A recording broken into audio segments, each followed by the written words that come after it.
বাংলাদেশে এখন যারা ষড়যন্ত্র করছেন, এখন যারা সরকারকে অসহযোগিতা করছেন, আপনারা যদি অসহযোগিতা অব্যাহত রাখেন, এই সচিবালয়ের কর্মকর্তা কর্মচারীদের বিকল্প আমরা এই জনগণ খুঁজে নেব। বিশ্ববিদ্যালয়ে পাশ করা হাজার হাজার অসংখ্য বেকার, দক্ষ বেকার রয়েছে, প্রয়োজনে তারা আপনাদের স্থলাভিষিক্ত হবে।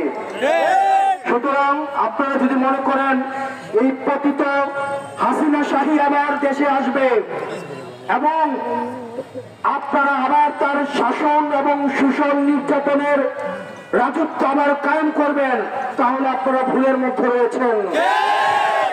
এই জুলুম আর বাংলাদেশে কোনোদিন ফিরবে না। বাংলার আকাশে আর কোনোদিন জুলুম লিখা হবে না।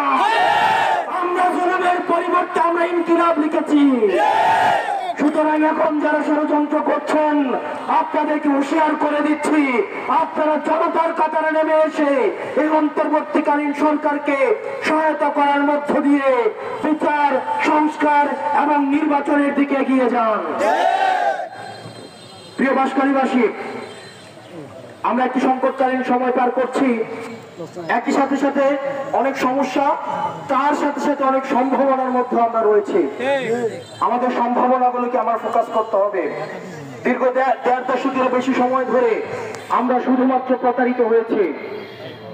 নির্যাতনকে বিগত ফ্যাসিস্ট সরকার নাম দিয়েছিল উন্নয়ন, অর্থনৈতিক লুটপাটকে নাম দিয়েছিল উন্নয়ন, গুম খুন হত্যাকে নাম দিয়েছিল উন্নয়ন, আয়নাঘরকে নাম দিয়েছিল উন্নয়ন,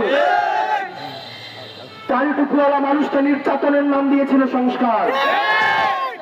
ধর্মীয় বিভেদ সৃষ্টি করে আমাদের দেশে অসাম্প্রদায়িক দেশ করার চক্রান্ত বারবার করা হয়েছে। আমরা যারা দেশপ্রেমিক, আপনারা যারা নাগরিক রয়েছেন, আপনাদের কাছে আহ্বান জানাবো, আমাদের দেশে সাম্প্রদায়িক সম্প্রীতির মাধ্যমে একটি সুখী সমৃদ্ধ বাংলাদেশ গড়ে তুলতে হবে। আপনাদেরকে মনে রাখতে হবে, যে সরকার পালিয়ে গিয়েছে, যদি থাকার হতো এই সরকার কোনোদিন পালিয়ে যেত না। গিয়েছে এই সরকার আর কোনোদিন ফিরবে না। আমাদের যে বিদ্যমান রাজনৈতিক দলগুলো রয়েছে, আমাদের রাজনৈতিক দলগুলোর মধ্যে মত পার্থক্য থাকবে। আমরা ডায়লগ করব, আমাদের মধ্যে আলোচনা চলবে, আমাদের মধ্যে গঠনমূলক সমালোচনা চলবে। আমরা প্রেস কনফারেন্সের মধ্য দিয়ে আমরা আজকে দেখেছি আপনাদের যে রাস্তাটা অনেক বেশি সংকীর্ণ। বর্তমান আমাদের যিনি এই বিষয়ে মন্ত্রী রয়েছেন ফয়জুল কবির, উনি আপনাদের চট্টগ্রামের বীরচট্টলার সন্তান এবং আপনাদের এই বাঁশখালীর সুযোগ্য নেতৃত্ব এনসিপির মধ্যে রয়েছে।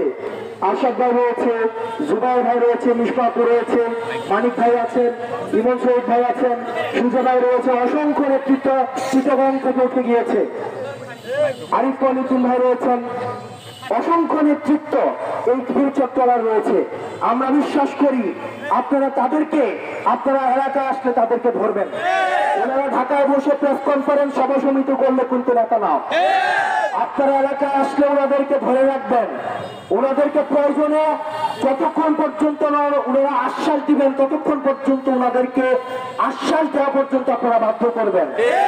এতজন নেতা থাকা সত্ত্বেও যদি, এই সরকার আসা সত্ত্বেও যদি আপনাদের এই রাস্তা সংস্কারের, এই রাস্তা বর্ধনের কোনো কাজ নিয়ে যদি কোনো কথা না হয়, সেটা আমি মনে করবো এনসিপির এই সমন্বিত নেতৃত্বের ব্যর্থতা। আপনারা এই বাঁশখালীবাসী, আপনারা যারা রয়েছেন, আপনারা তাদেরকে এই বিষয়গুলি সম্পর্কে অবহিত করবেন। সর্বশেষ, আমরা এনসিপি প্রতিশ্রুতিবদ্ধ, আমরা একটি সুখী সমৃদ্ধ বৈষম্যহীন সাম্য মানব অধিকারের ভিত্তিতে, মানবিক মর্যাদার ভিত্তিতে একটা বাংলাদেশ গড়ার। আমাদের এই দেশের মধ্যে নানা মতের মানুষ থাকবে, নানা পথের মানুষ থাকবে, কিন্তু প্রত্যেকটা মানুষ তার সম্মান নিয়ে, নাগরিক মর্যাদা নিয়ে এই দেশে মাথা উঁচু করে বাস করবে। শুধু দাড়ি টুপি থাকার কারণে তাকে মার্জিনালাইজ করা হবে না, তাকে প্রান্তিক জনপদ হিসেবে ঘোষিত করা হবে না, তাকে মসজিদ থেকে টেনে টেনে বের করা হবে না। শুধুমাত্র বাঁশখালীবাসী, আপনাদের আন্দোলনের সময় একটি স্লোগান মনে আছে? 14 হাজার